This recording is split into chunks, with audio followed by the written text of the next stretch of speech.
ये है बेंजेमा के स्टैट्स बिफोर टर्निंग 30 और ये है बेंजेमा के स्टैट्स आफ्टर टर्निंग 30। शॉक कि कैसे ज़्यादातर फुटबॉलर्स की जब एज बढ़ती जाती है तो उनके स्टैट्स कम हो जाते हैं, लेकिन बेंजेमा के साथ उल्टा हो, उनकी जैसे एज बढ़ती जा रही थी उनके स्टैट्स भी बढ़ते जा रहे थे। तो ऐसा क्या हुआ बेंजेमा के साथ कि जिस एज में फुटबॉलर्स अपने रिटायरमेंट प्लान्स के बारे में सोच रहे होते हैं, उस एज में बेंजेमा बैलन डोर के लिए कंटेस्ट कर रहे थे और इनफैक्ट जीत भी गए थे। तो जानेंगे इस वीडियो में। So my name is Ayush Shukla and you are watching FT Chatter. तो बेंजेमा की प्राइम के बारे में बात करने से पहले हमें एक छोटा सा रिकैप करना पड़ेगा बेंजेमा की जर्नी के बारे में, from Lyon to Real Madrid. So Karim Benzema जो कि बॉर्न एंड ब्रॉट अप थे लियोन में ही, और इनिशियली उनका जो पहला क्लब था वो लियोन ही था, और वहाँ पे करीम 5 सीजन के लिए थे, जिसमें से लास्ट के जो 2 सीजन थे उधर उनके स्टैट्स काफी ज्यादा इंक्रीज हो गए थे ट्रिमेंडसली, और उस टाइम पे वो अपनी टीम के मेन प्लेयर बन गए थे, और उसी टाइम पे इनको Liga player of the season का अवार्ड भी मिला था। इस टाइम तक करीम काफी ज्यादा फेमस हो गए थे यूरोप के अंदर, क्योंकि इनके स्टार्ट्स इतने ज्यादा पॉप ऑफ कर रहे थे, और उस टाइम पे ये 20 ईयर्स के थे। तो उस टाइम पे काफी बड़े बड़े क्लब्स यूरोपियन जायंट्स थे, क्लब्स लाइक बार्सिलोना और रियल मैड्रिड इनमें इंटरेस्ट दिखा रहे थे। Eventually in 2009 Karim Benzema finally agree कर लेते हैं रियल मैड्रिड ज्वाइन करने के लिए एट 35 मिलियन यूरो। तो जो पहला सीजन था रियल मैड्रिड में वो बहुत ज्यादा स्ट्रगलिंग ईयर था बेंजेमा के लिए, क्योंकि उस टाइम पे वो बहुत ज्यादा अंडर परफॉर्म कर रहे थे और वो काफी सारे मैचेस में बेंच थे, और उनकी जो पोजीशन थी नंबर 9 की, उन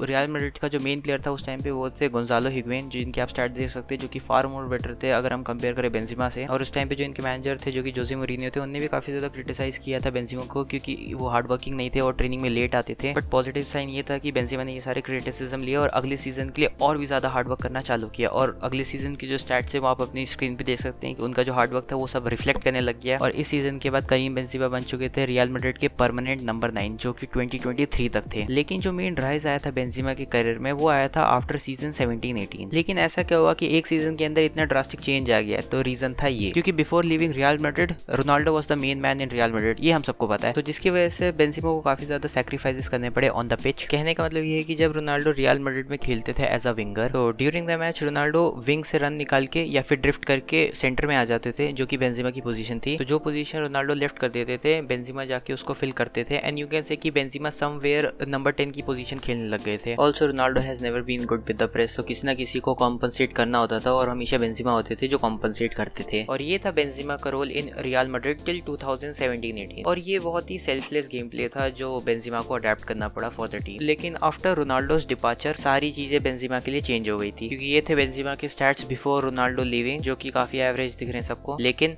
ये है बेंजेमा के stats after Ronaldo leaving. And I know काफी लोगों को डाउट होगा कि इतना ड्रास्टिक चेंज कैसे आ गया एक साल के अंदर, ऐसा क्या गेम प्ले के अंदर चेंज हुआ? तो मैं उसको एक वर्ड में सम अप करना चाहता हूँ, वो है फ्रीडम। बेंजेमा को बहुत ज्यादा फ्रीडम मिलने लग गई थी, जो एज अ स्ट्राइकर जो जितनी सफिशिएंट होती है फ्रीडम उतनी मिलने लग गई थी, और उनको फालतू में ट्रैक बैक नहीं करना था, उनको किसी और की पोजीशन पे जाके फिल नहीं करना था। एंड इसके बाद बेंजेमा के जो 5 साल थे ये किसी प्राइम से कम नहीं थे। इन 5 साल के अंदर बेंजेमा ने काफी मेजर ट्रॉफीज जीती है, जिसमें से 2 बार ला लीगा जीता है, 1 बार चैंपियंस लीग जीता है, और 1 बार बैलन डोर जीता है, जो कि सबसे वैल्यूएबल है इनके अचीवमेंट में। एंड यस, बेंजेमा ने दिखा दिया इन कुछ सीजन्स की परफॉर्मेंस के बाद कि क्यों वो इतने साल से रियल मैड्रिड में है। और वो 2009 से 2023 तक बस थे नहीं, वो स्टार्टिंग 11 में थे, जो कि एक बहुत बड़ी बात है, क्योंकि रियल मैड्रिड जैसा इतना कॉम्पिटिटिव क्लब जहां पर आप थोड़ा भी अंडर परफॉर्म करेंगे तो आप इंस्टेंटली बेंच हो जाएंगे, ऐसे क्लब के अंदर आप 14 साल तक अपने आप को स्टार्टिंग 11 में रख रहे हो, तो एक बहुत ही कमेंडेबल जॉब है। तो यस, ये थी आज की वीडियो। अगर आपको वीडियो थोड़ी भी इन्फॉर्मेटिव लगी या कुछ भी बेंजेमा के बारे में नया पता चला तो प्लीज लाइक कर देना इस वीडियो को, सब्सक्राइब कर देना इस चैनल को, क्योंकि मैं ऐसे ही फुटबॉल से रिलेटेड डेली कंटेंट लाता रहूंगा। So see you guys in my next video.